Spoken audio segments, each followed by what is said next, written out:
السلام علیکم ورحمۃ اللہ وبرکاتہ نحمدہ ونصلی علی رسولہ الکریم اما بعد فاعوذ باللہ من الشیطان الرجیم بسم اللہ الرحمن الرحیم رب اشرح لی صدری ویسر لی امری واحلل عقدۃ من لسانی یفقہوا قولی۔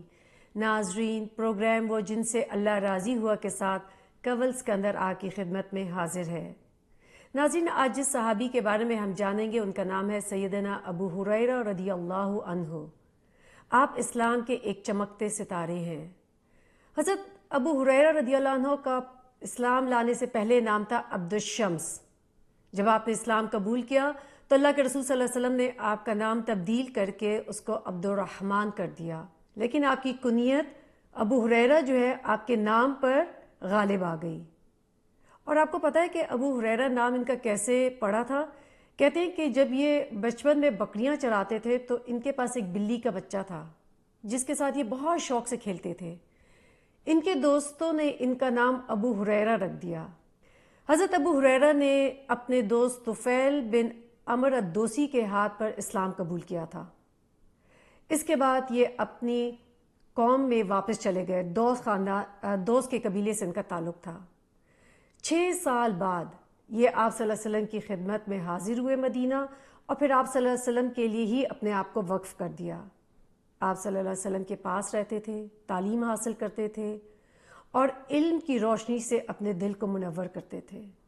اس دوران نہ تو آپ نے شادی کی اور نہ ہی کوئی کاروبار وغیرہ کرتے تھے۔ ایک دن آپ صلی اللہ علیہ وسلم مسجد میں داخل ہوئے تو دیکھا کچھ نوجوان دعا کر رہے ہیں۔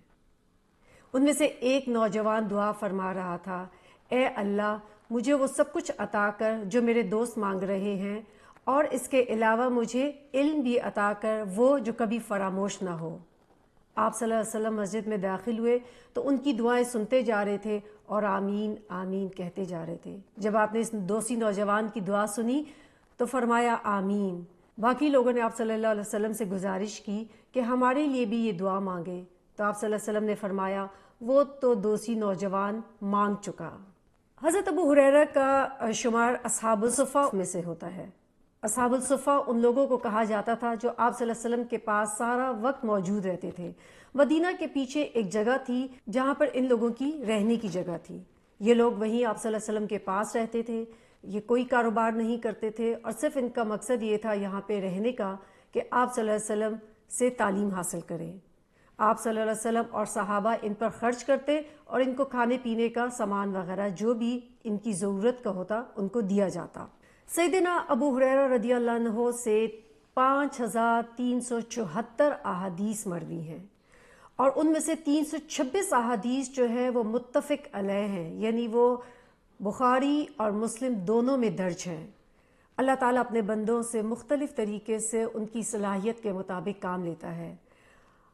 اللہ تعالیٰ نے حضرت ابو ہریرہ رضی اللہ عنہ کو قرآن اور حدیث کی خدمت کے لیے چن لیا، اور آپ نے اس کے لیے بہت نشر و اشاعت کے لیے کام بھی کیا۔ اللہ تعالیٰ نے حضرت ابو ہریرہ کو بلا کا حافظہ دیا تھا۔ جو بات آپ صلی اللہ علیہ وسلم سے سن لیتے ان کو ہمیشہ کے لیے یاد ہو جاتی۔ ایک دن آپ صلی اللہ علیہ وسلم سے شکایت کی اپنے حافظے کی کمزوری کی، تو آپ صلی اللہ علیہ وسلم نے ارشاد فرمایا کہ میں جو بھی کہوں تم اپنی چادر پھیلا دینا۔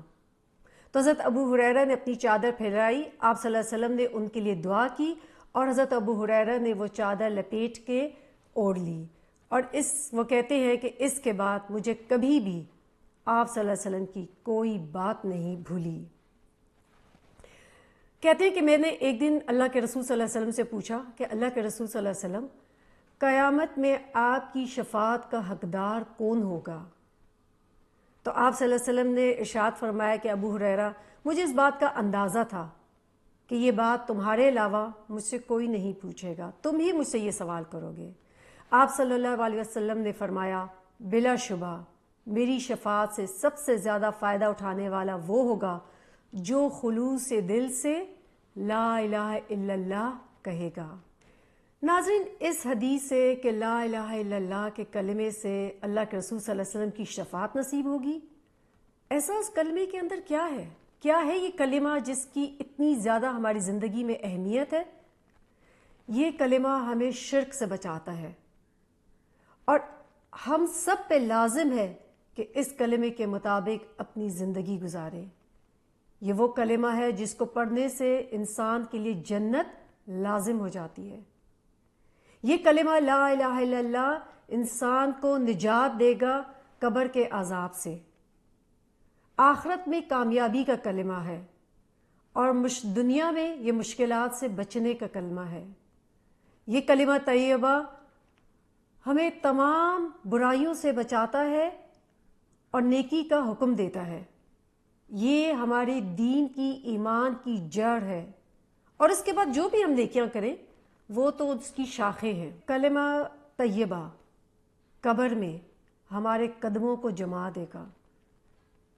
جب ہم سے سوال جواب کیا جائے گا اس وقت یہی ہمارے کام آئے گا۔